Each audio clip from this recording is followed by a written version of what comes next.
Hello again, friends, and we're going to do something a little bit different. We're going to look at some Warhammer. Now, I don't know what Warhammer is exactly, and I think they're a pretty obscure brand, right?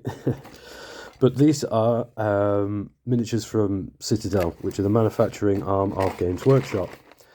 So, unlike the old style Warhammer kits that came in metal boxes from the online order, these have actually got a bit of production value into them. It used to just be a white box that said Warhammer 40,000 Sigma, whatever.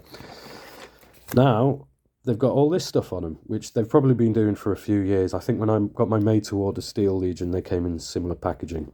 So today we're going to be looking at the Grail Reliquae. Now I believe that it said Reliquae. Some say Reliquae or Relics. It doesn't matter. I'm not I'm not that big on, pronouncing, made up words. Obviously, a Reliquae is probably something that exists in real life. I believe it's inspired by El Cid. I think I read it in there.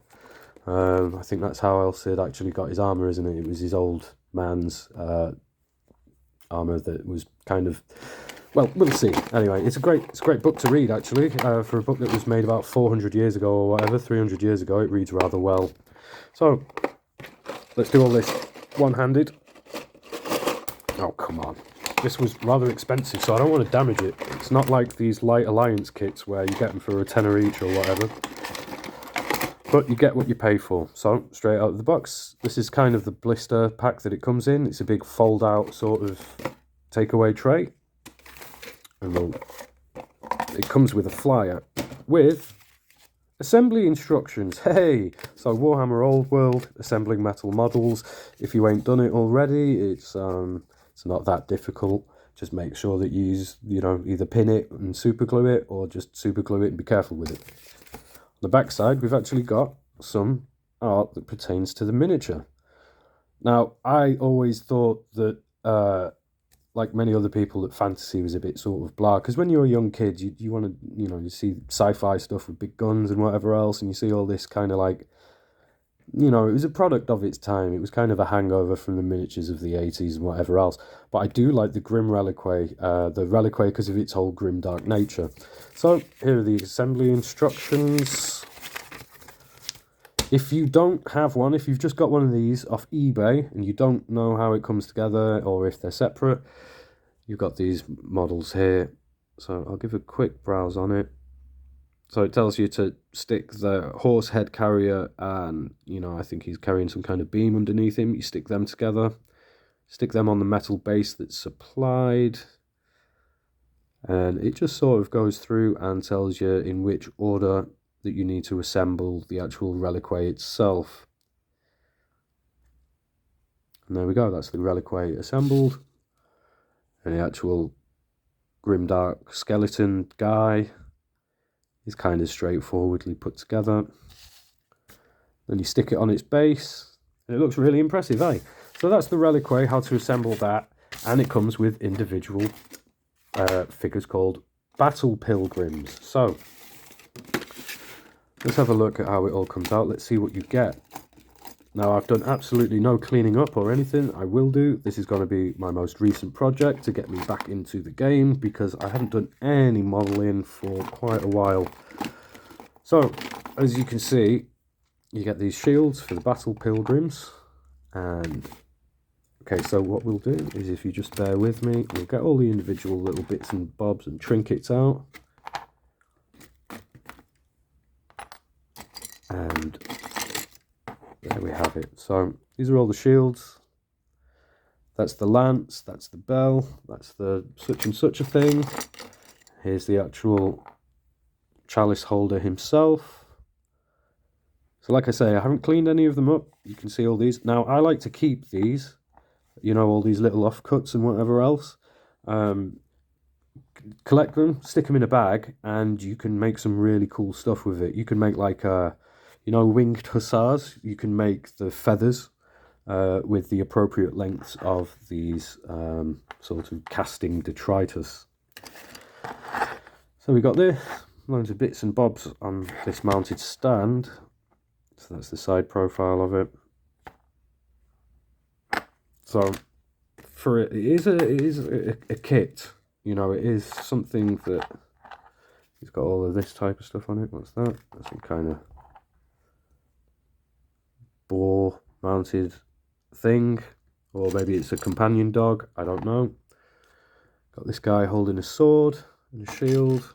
Got another one. So I believe that he is part of it. Like I say, I haven't actually properly had a look at it, so we'll just roughly assemble what looks like they all kind of fit together, because it comes with obviously the Grail Reliquae and also a bunch of other stuff. It's supposed to come with 6 battle pilgrims that I believe are separately based units, and they are, I think that's these. So I'm so busy concentrating on all this other stuff. I apologize for the really poor quality of these videos, but for some reason you keep watching them, so for some reason I'm going to keep making them. So these are the 6 battle pilgrims. I think that's 6, yes. 1, 2, 3. Pretty cool. I like this guy.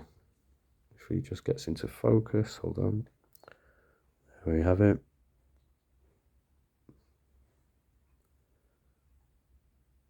Cool.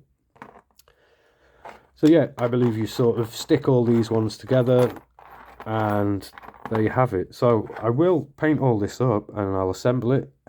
I'm probably not going to do a guide on it. This is about the extent of anything that I can be bothered to do with. So like I say, 6 battle pilgrims and a bunch of guys to carry the cool skeleton.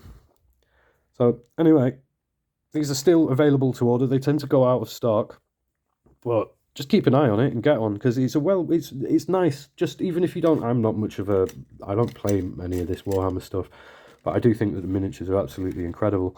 So as far as the centerpiece thing, that aside from the scale differences, you could probably use with a bunch of other manufacturers. They're really cool, and yeah, grab it if you can, if you got the money for it, because like I say, Citadel are at the higher end of the market. But just as a very short aside, if you try and buy a really, really good, like let's say a Submariner Spitfire kit, they can be very expensive as well. So you get what you pay for. It's an expensive hobby, but hobbies in general tend to be rather expensive as it is. So yeah, I'm looking forward to building all this up, but I'm probably going to spend a lot of time cleaning it up. Best way to clean it up I've found: get a pair of like wire cutters that you don't care about. These are my good ones, so I wouldn't use these for removing all this. So get that. Get some jeweler's files for filing stuff down, and you'll need this is really crappy drill that I got from Games Workshop or Warhammer or whatever.